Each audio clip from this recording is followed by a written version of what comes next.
இன்று காலை கடாசுங்கை பத்தானி Jalan Taman Bersatu அருகே ஒரு உணவகத்தில் கார் மோதியதை அடுத்து 55 வயது மாதுவின் காலை பசிக அருகே அவரின் கடைசி உணவாக மாறியது.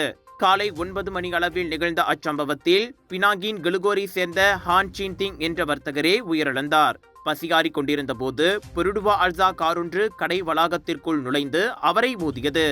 பெருடுவா அல்சா கார் ஓட்டுநரான 68 வயது நபர் ஜலான் தமான் பர்சாத்துவில் உள்ள முச்சந்தியை நோக்கி சென்று கொண்டிருந்த போது லேசான பக்கவாதத்தால் பாதிக்கப்பட்டதாக நம்பப்படுகிறது.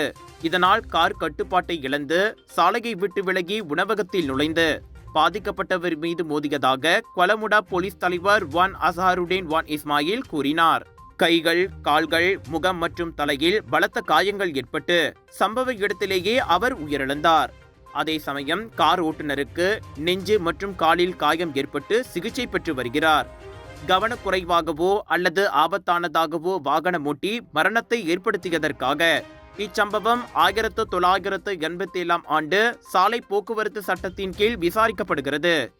குற்றம் நிரூபிக்கப்பட்டால் 5 முதல் 10 ஆண்டுகள் வரை சிறை தண்டனை, 20,000 முதல் 50,000 ரிங்கெட் வரை அபராதம் விதிக்கப்படலாம்.